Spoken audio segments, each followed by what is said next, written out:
What is going on, Swoopers? Welcome back to another episode of Swoop Luke. In this episode, I'll be reviewing the Bulldogs Collingwood game from Friday night. So let's roll the intro, jump straight into it.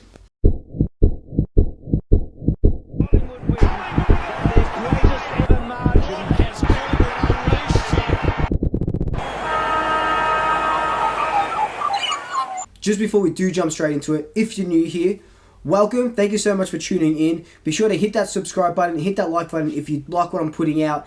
Hit that notification bell. You'll get pop-ups whenever I upload a video. But if you're a returning Swooper, thank you so much for tuning in.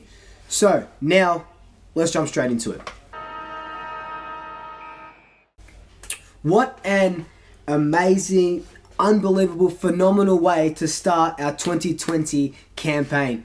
Yes, we couldn't be there, empty stadiums, all this coronavirus stuff, but it was just another level. We kicked it up a notch. I don't want to say that it's one of our best games we've played, in the last few years. Actually, it is one of our best games that we've played in at least the last 12 months. It was just a very good all-round performance. Yes, we dropped off a little bit in that second quarter, but other than that, for 85-90% of the game, we just had our foot on the pedal and really making the Doggies pay. So because Marvel Stadium now has to have the roof open because of the 100 and 500 capacity rules that the government's put in place, but after that first quarter, it did start clearing up a bit, and we saw, not a lot of fumbling, and it was a better spectacle. So we kicked the first 4 goals of the game, and it was partly in thanks to our quick ball movement. And in the preview video, I talked about lowering our eyes, not trying to, bomb it long and stuff. And that's exactly what we were doing, hitting targets. Even Brodie Grundy snagged a goal in that first quarter. And then from there, it just set us up. We kicked 8 goals, 6 up until halftime. We should have kicked about 11 or 12 goals, missed some very easy shots. In that second quarter, we did let the Doggies pile on 3 goals towards the end. And that's just a classic Collingwood thing where we don't put teams to the sword. Halfway through the second quarter, we were 6 goals, 6, 24 inside 50s to the Bulldogs' 2. So with numbers like that, we should have been up higher than we were. Let them kick a little bit back into it, but then after half time, it was just an annihilation. The Doggies only managed to kick 1 goal in the second half because our pressure and our press without the ball was just the best that I've seen it in a long time. We only won the tackle count by, I think, 8 or 9 tackles, but it wasn't our tackle pressure. We tackled, we had under 50 tackles, but it wasn't our tackle pressure that I was happy with. A lot of the Bulldogs players were hearing footsteps, or you'd be corralled by 2 or 3 of our guys, make a bad handball, or you handball, you get knocked off the ball.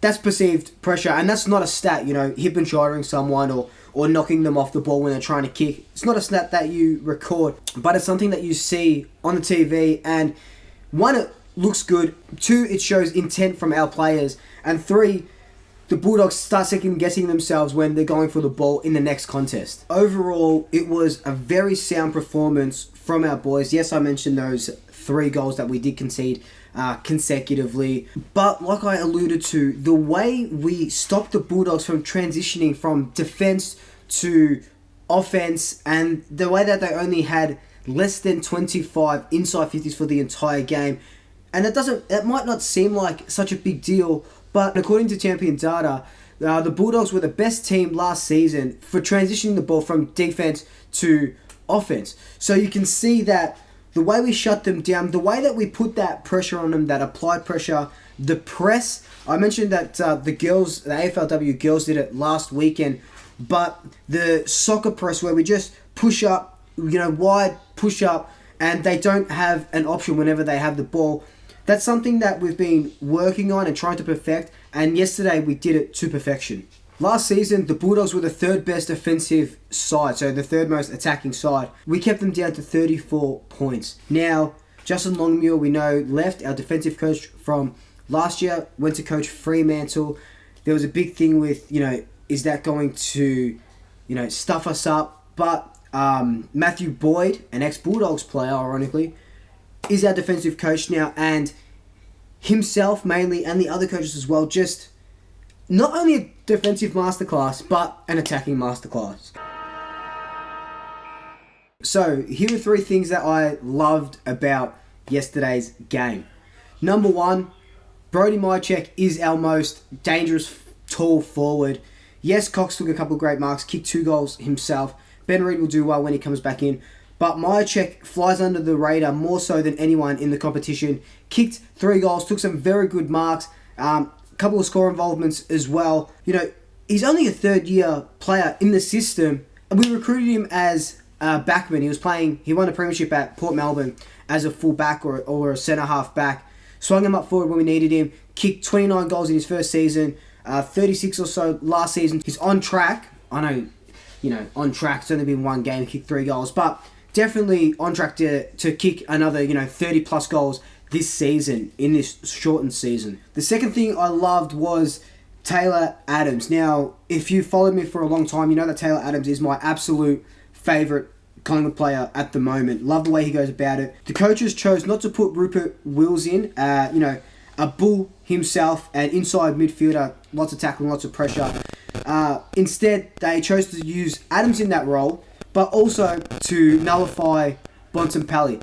Lots of talk about Bontempelli, favourite for the Brownlow, number 1 in Robbo's top 50 players.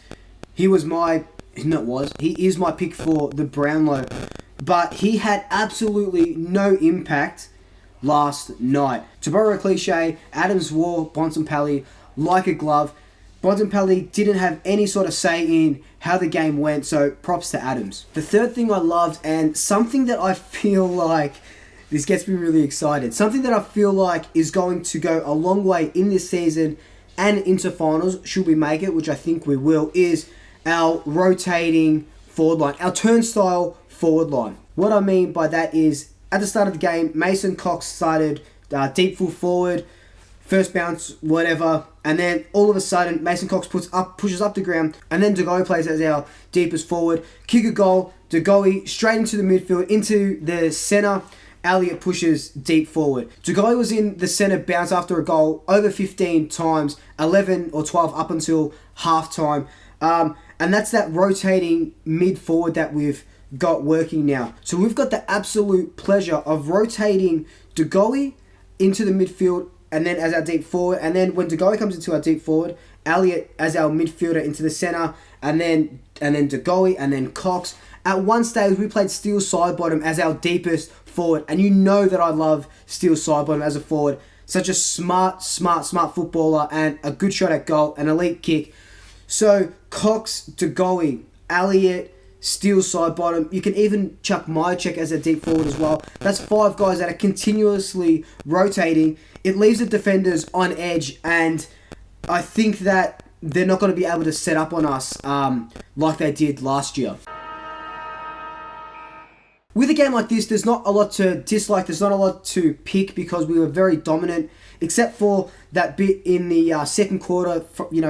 From about 8 minutes of that, towards the end of that second quarter, we let the Bulldogs kick 3 unanswered goals, and I don't think it was necessarily a lack of want. It was just a couple of bad decisions, and that stuff happens. But like I've said previously, and a lot of the times, last year, we've got a tendency to not put teams to the sword. Like I mentioned earlier in this video, we were 6-6. We should have easily been, 10-2, while the Bulldogs only had kicked 1 goal, smashing them in inside 50s. We've got a tendency to play really well and then dip really hard and then just crash.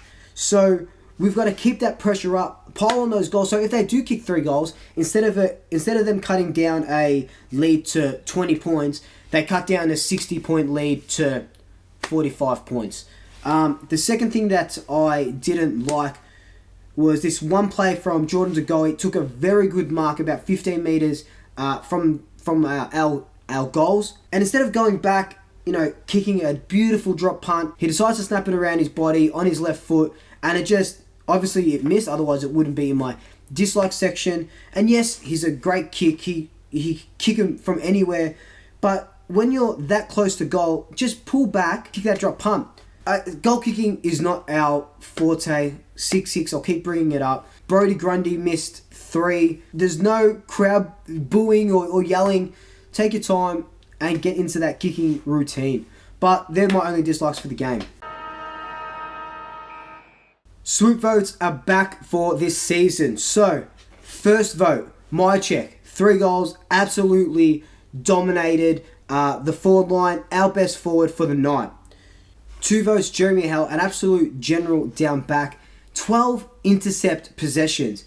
He is, he's not got under the radar in the competition because we know how good he is, but he has to be one of the most elite defensive players in the comp. 12 intercept possessions isn't anything to scoff at, and that goes along with his 25 possessions at 88% disposal efficiency. 3 votes, no surprise, Brodie Grundy. Oh man, Brodie Grundy loves to play against the Doggies. Wouldn't be surprised if he gets 3 Brownlow votes for this game. He polled 6 Brownlow votes in 2 of the games last season against the Doggies. Tim English will be seeing Brodie Grundy whenever he closes his eyes for the next week or so because he just got monstered by him. And yeah, Brodie Grundy went at 58% disposal efficiency, 37 hitouts, over a dozen of those to advantage. And if they weren't to anyone's advantage, he'd be there as a second effort midfielder on baller, tackling or gathering his own ball or smashing it long enough so that, you know, it does go to an advantage eventually. So that's why he's gotten my 3 points and the Bob Rose, Charlie Sutton medal yesterday. I've got a new section in this format called Special Mentions.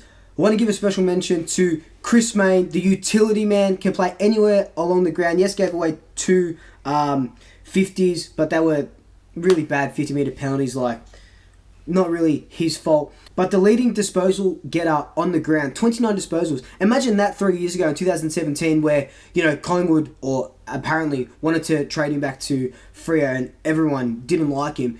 29 disposals, leading possession getter, 93% disposal efficiency. Amazing, amazing.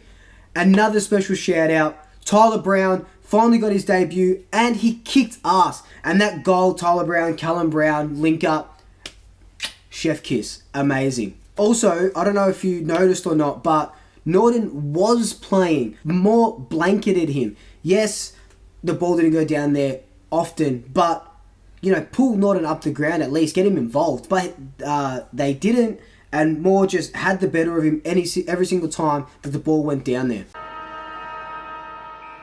Thank you so much for watching. Let me know if you like this format or if there's something else I can add, something you want me to take away. Leave all your comments below. Like, comment, subscribe. Tell your family, tell your friends, tell your pets. And until next time, double shackers. I'll swoop you later. So just before we do jump straight into it, if you're a new... just before we...